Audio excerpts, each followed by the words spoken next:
Now, third is the mind. Just a few little pointers on the mind. Here's number one. It needs to be nourished. Needs to be fed.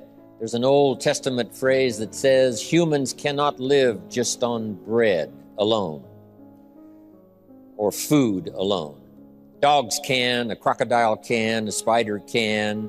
Humans cannot exist just on food. Here's what it says.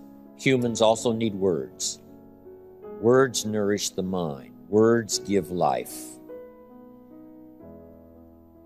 Words create insight. Because there's more than one way to see. If we see with our eyes, we call that sight.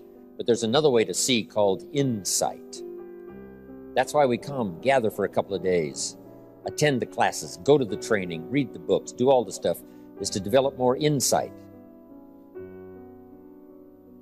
Letting our mind be nourished to think, ponder, and wonder, and conceive ideas, projects, purpose, give structure to something for the future, whether it's better health or better career, better future. Next, the mind needs to be exercised. We talked a bit about that earlier. Exercised by debate. Exercised by reading both sides of the debate, both sides of the question.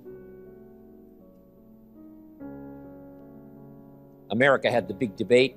Well, all who believed in capitalism had the big debate with communism for about 80 years. The communists said, capital belongs to the state, not the people. And we debated them and said, no, capital belongs to the people, not the state. That was known as the Great Debate. Communism said, no, people are too dumb and stupid to know what to do with capital. So you have to take capital away from all the dumb, stupid people and give it to the all-wise, all-knowing state. And let the state create and run everything and let the people show up for their work assignment. That was their side of the debate. And when they used that philosophy, of course, they devastated everything they touched. I've lectured now in East Germany. They say it's going to take $1 trillion to clean up East Germany. They've spent $500 billion so far. They got $500 billion yet to go. The devastation of both lives and treasure that was left by such a diabolical philosophy that capital belongs in the hands of the state, not the people. We said, no, capital belongs in the hands of the people. That's where the creative energy is, to take goods and services to the marketplace, build a dynamic society second to none, become the envy of the world. The safety of capital is capital in the hands of the many, not the few. It's just like power. Capital is like power. Power tends to corrupt. Ultimate power tends to corrupt ultimately, absolutely. Stalin and Hitler had absolute power, allowed for no debate. Of course, power tends to corrupt early. When a 3-year-old child hits another 3-year-old over the head because he's a little bigger and a little stronger, power now has begun the corrupting process. And unless this 3-year-old is restrained, he'll do it again. Unless he's further restrained, he'll probably enjoy it. So now he must be restrained and taught by whatever method to drive that dark side of his nature into a small corner. Because power starting to corrupt a small child is the beginning of an uncivilized person. And all we have to have is enough uncivilized people, and we have an uncivilized society. Fortunately for us in our lifetime and the places we live and where we've come from, we live in what we call a civilized society. And here's why. Most have chosen to do the right thing. Most citizens of the countries we represent have chosen to be civilized. But civilization is something we must continually work at. Because in the opposites in conflict not only goes on outside of us, it goes on inside of us. The corrupting influence of power, the misuse of capital. So the great debate is on, and this is part of mental exercise, the great debate. Major life issues, major political issues. Don't leave yourself out of the great debate. One, the mind needs to be nourished by ideas. Second, it needs to be refined and stimulated and exercised by debate.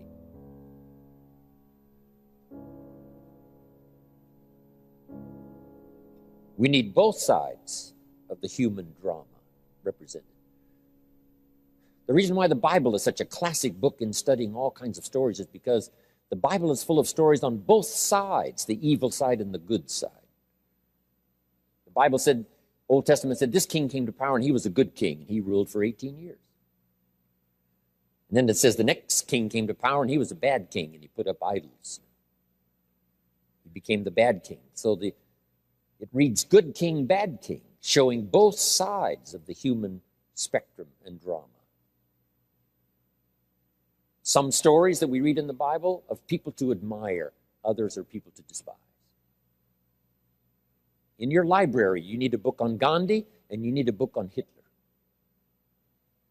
One book to show you how noble someone's aspirations can be, and the other book to show you how despicable and how evil someone's goals can be. Both sides we study, good and evil, one we love and one we hate. We study illness, we study health. Someone says, well, you can't study the negative things. You have to study the negative things. You have to give voice to and mind to and time to both sides of the issue so that you can strengthen your side of the argument. In raising our kids, we have to pose both sides. What's the dangerous side and the safe side? In one of the seminars that I'm sure some of you have attended, I talk about philosophy that makes the difference. Philosophy does two things, each person's personal philosophy. So jot this down. Our personal philosophy does two things. One, helps us to see the dangers on one side so we can avoid or minimize those.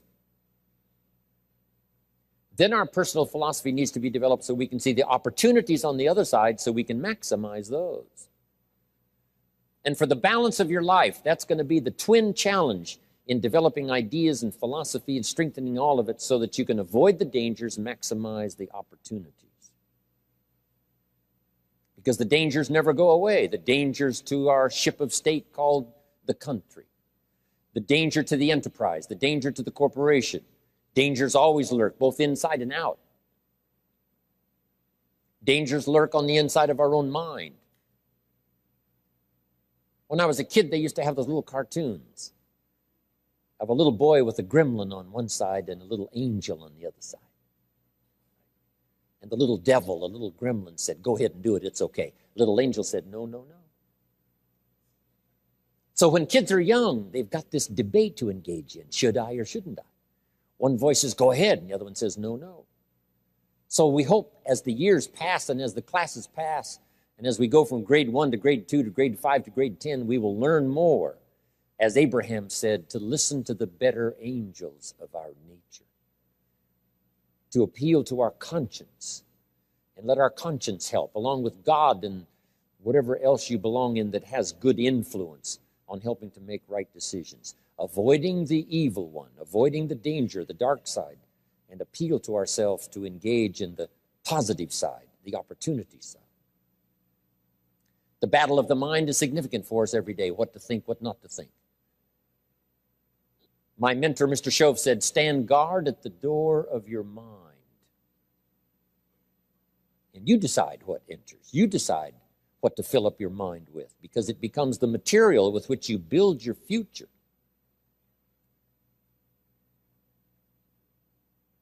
So, engaging the mind to make rational decisions about life. Beware of the thief on the street that's after your purse, but also beware of the thief in your mind that's after your promise.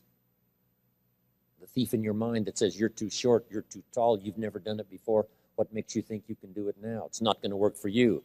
Someone else could find the book, you'll never find the book. If you found the book, you wouldn't read it. If you did read it, you wouldn't understand it. That's stuff that goes on in our mind. So jot down this key phrase. It's one of the best for the day. Whatever you do, don't become a victim of yourself.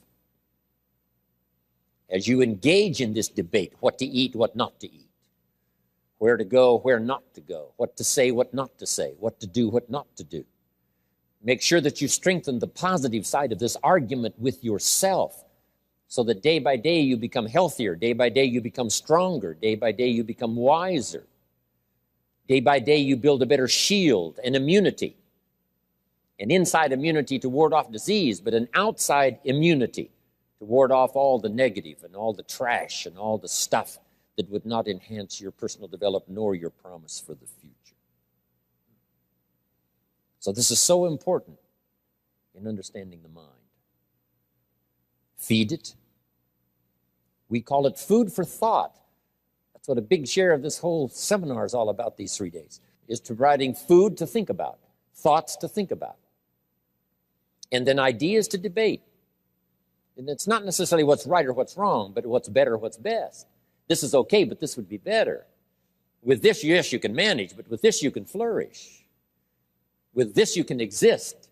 With this, you can live a fantastic life. So, exercising the mind. Now, to develop the mind, you need a good library. Let me give you 3 parts to your library. Number 1 is your visual library. Zig and I and others have put things on video so you can see it. We ask you to come here today and see what's going on a business day. Look how many people are interested in personal development to make those, stressful arrangements. And for some of you, I know it wasn't easy.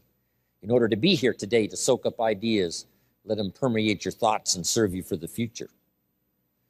So part of it comes by visual. Come and see. And then if it's on video, you can see it again and again and again. Key phrase, repetition is the mother of learning. Repetition is where if we hear it again, we see something we didn't see when we heard it the first time. We see something different that we didn't see the first time. Next is your listening library. Zig Ziglar's right. Turn your car into a mobile classroom. You can have a university education in a fairly short period of time just using the traveling time to listen. Key phrase is to listen to voices of value. Discriminate in your listening time. Listening to someone of reputation, someone who has good ideas, someone that's been recommended that has some value. Don't waste your time listening to things that don't count much. We need a bit of entertainment, but a whole lot of it that's being presented today we could do without. Hey, there's some things that are not worth spending the time. They create more poison than they do benefit. So be careful. If somebody says to me, these eggs are rotten, I'm not going to make an omelet and try it. I'm going to take their word for it.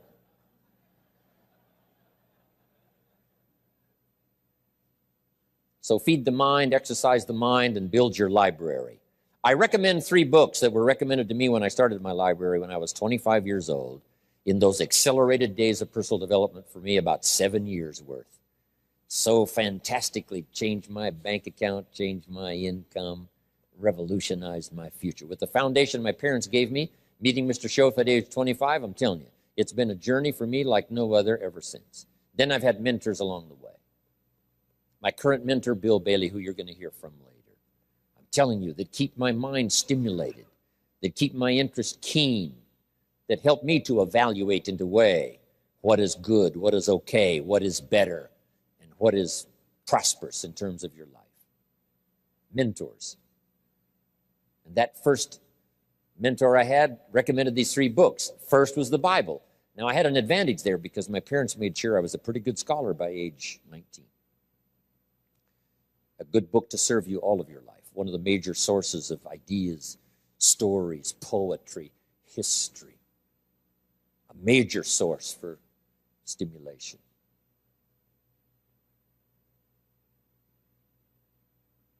Next, he recommended the book called Think and Grow Rich by Napoleon Hill. Think and grow. Good words, think and grow and rich. I went for it. Got the book. Paid less than 50 cents for it. Some of the ideas in it changed my life. Next, Schoaf recommended the book, The Richest Man in Babylon by George Clayson. Helped me become a millionaire by age 32. Totally changed my economic future. Just the ideas in a simple little book. Amazing. Then he recommended something for me to listen to by Earl Nightingale called The Greatest Secret. That was my listening library to begin with. The Greatest Secret by Earl Nightingale. I listened to it over and over again. I wore out 2 or 3 of those big old 78s. Now it's easy. From Nightingale Conant, you can get it on cassette, and you can get it on CDs. But back then, it was the big 78. So your listening library and your visual library. Next now is your reading library.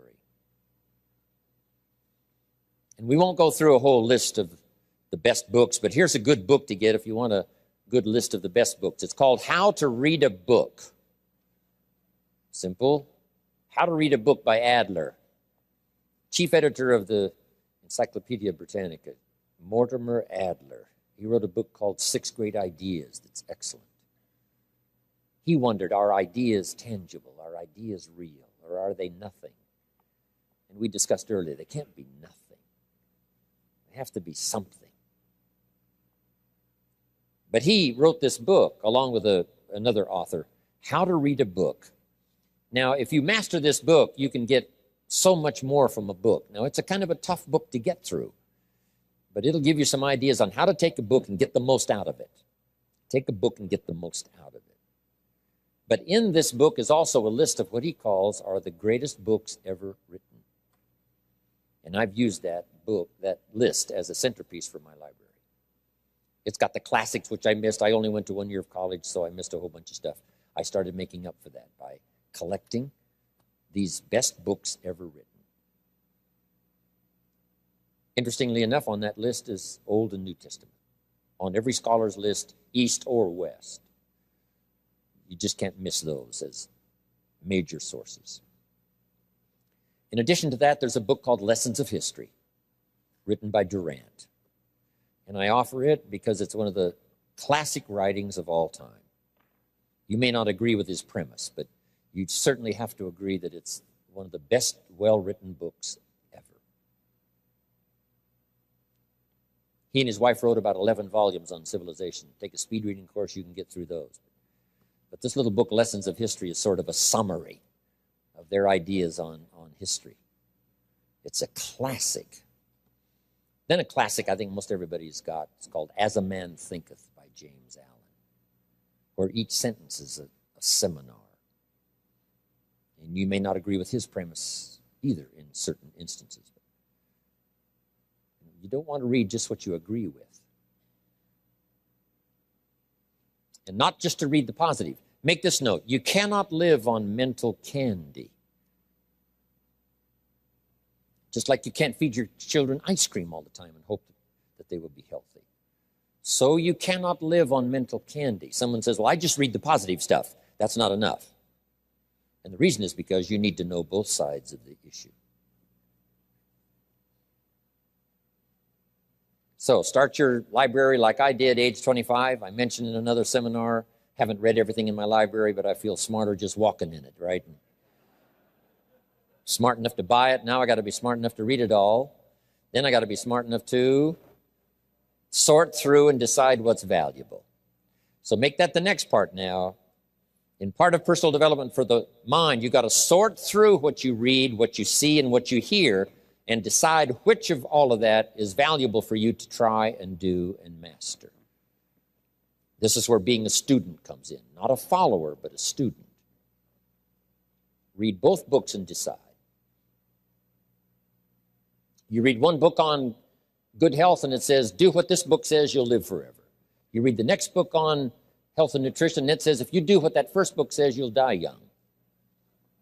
So someone says to me, Mr. Rohn, which of these books should I follow? Jot this down. Neither one. Don't be a follower. Read both books and make up your own mind. Here's what's important in the final analysis. One of the best phrases for the day, I got this from my Canadian friend Harold Dyke, who gave it to me, and I've used it all these years. Here's what he said. Make sure what you finally do is the product of your own conclusion. Make sure what you finally do is the product of your own conclusion. Meaning you don't just follow, but you listen to both sides of the argument. You listen to the controversy. You try to master the points on both sides or three sides or whatever. Then you start charting your own course. It doesn't say you'll make always the right decision on what course to take or what to do. You can refine as you go. But make sure that what you do is the product of your own conclusions from the debate.